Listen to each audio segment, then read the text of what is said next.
दिगंबरा दिगंबरा श्रीपादवल्लभ दिगंबरा अवधूत चिंतन श्री गुरुदेव दत्त. नमस्कार. तुम्हा सर्वांचे श्री स्वामी भक्ती या चॅनलमध्ये स्वागत. सर्वांना श्री स्वामी समर्थ. उद्यापासून खऱ्या अर्थाने आपण दीपावलीला सुरुवात होते. वसुबारस या दिवशी आपण गाईची आणि वासराची पूजा करतो. त्यामध्येच उद्या आहे गुरुवार आणि रमा एकादशी. या दिवशी वसुबारस आणि या रमा एकादशीचा योग साधून आपण या दिवशी आवश्यक उपाय करायचा आहे. उपाय काय करायचा आहे, उपाय कशा पद्धतीने करायचा आहे, प्रत्येक आईने आपल्या मुलासाठी अवश्य आपल्या घरामध्ये हा उपाय करा. हा उपाय केल्याने नक्कीच तुमच्या घरामध्ये बदल जाणवतील. उपाय काय करायचे आहेत, कशा पद्धतीने करायचे आहेत, उपाय कोणी करायचे आहेत, याविषयी सर्व माहिती आजच्या व्हिडिओच्या माध्यमातून सांगणार आहे. आपण जर माझ्या चॅनलवर नवीन असाल, व्हिडिओ पहिल्यांदाच पाहत असाल तर नक्की माझ्या चॅनलला सबस्क्राईब करा आणि जवळील बेल आयकॉन नक्की प्रेस करा. म्हणजे आपल्या चॅनलवर जेव्हा नवीन व्हिडिओ अपलोड होतील तेव्हा त्याचे नोटिफिकेशन तुमच्यापर्यंत येत राहील. वसुबारस दिवशी आपण गाईची आणि गाईच्या वासराची पूजा करत आहे. जर आपल्याजवळ कुठे गाईचं गोठा असेल तर त्या ठिकाणी अवश्य जाऊन आपल्याला गाईची पूजा करायची आहे, गाईच्या वासराची पूजा करायची आहे. आता त्यात आहे उद्या रमा एकादशी. तर या रमा एकादशी दिवशीच वसुबारस हा आहे. या दिवशी आपल्याला एक उपाय अवश्य करायचा आहे.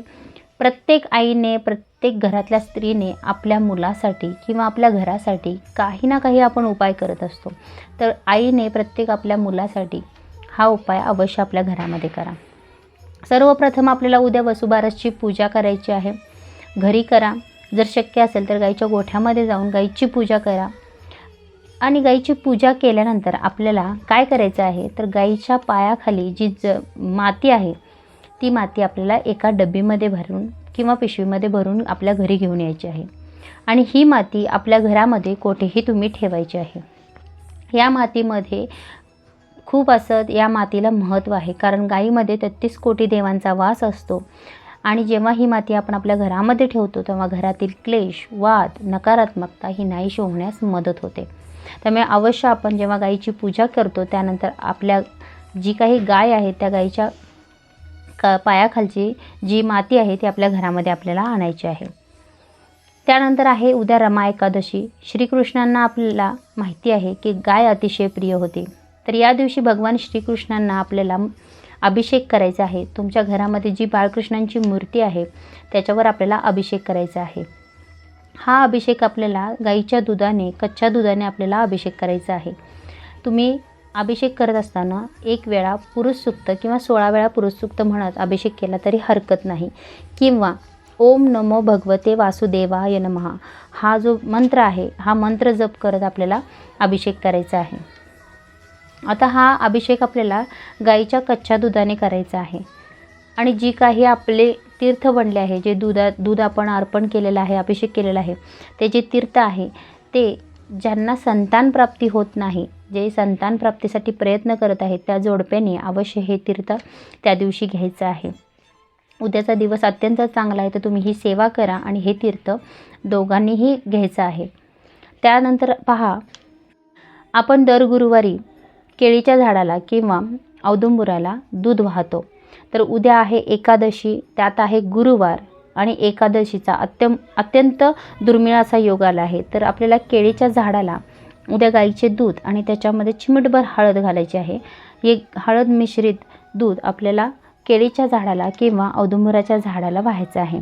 यावेळेला देखील आपण ओम नमो भगवते वासुदेवाय नमः हा मंत्र जप करायचा आहे.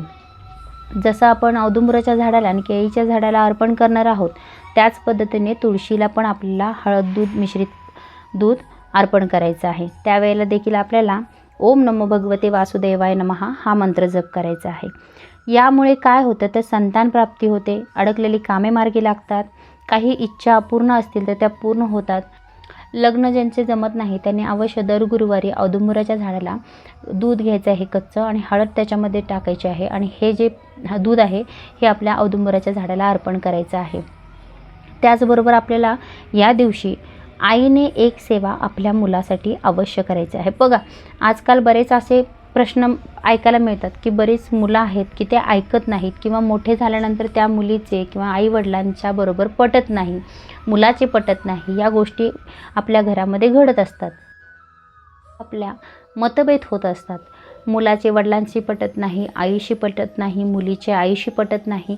लहान मुले असतील तर ते आपलं ऐकत नाहीत किंवा मुलांचं देखील मत असतं की आपल्या आईनं आपलं ऐकावे. हा जनरेशन गॅप असतो, यामुळे आपल्या घरामध्ये मतभेद हे पाहायला मिळतात. तर प्रत्येक आईने आवर्जून हा उपाय आपल्या मुलांसाठी करायचा आहे. उद्याचा दिवस अत्यंत शुभ आहे, वसुबारसचा, ज्याच्यामध्ये गाईची आणि गाईच्या वासराची आपण पूजा करतो.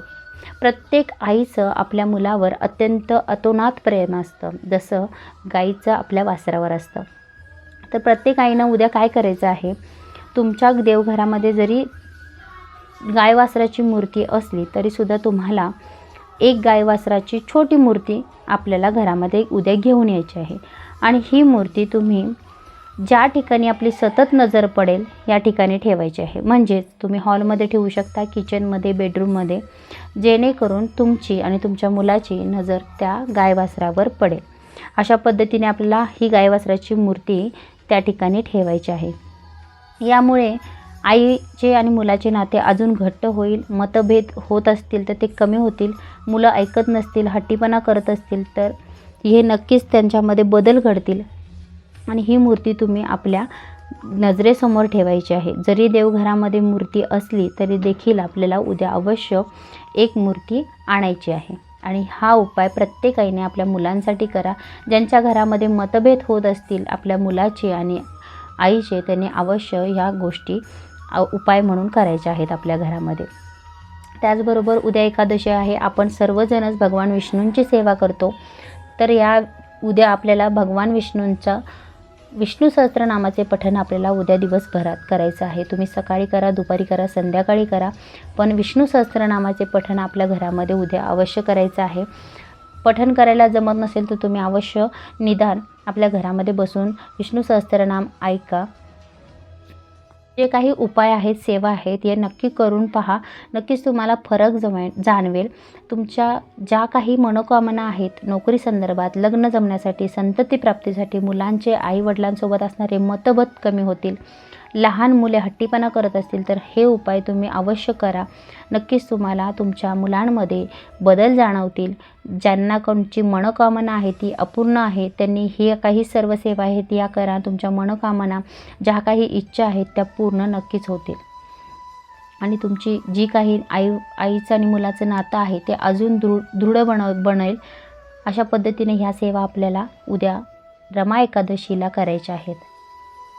स्वामी तुमच्या सर्वांच्या सर्व चांगल्या इच्छा पूर्ण करोत, ही स्वामींचरणी प्रार्थना. व्हिडिओ आवडला असल्यास नक्कीच व्हिडिओला लाईक करा, चॅनलला सबस्क्राईब करा आणि कमेंट नक्की करा. श्री स्वामी समर्थ.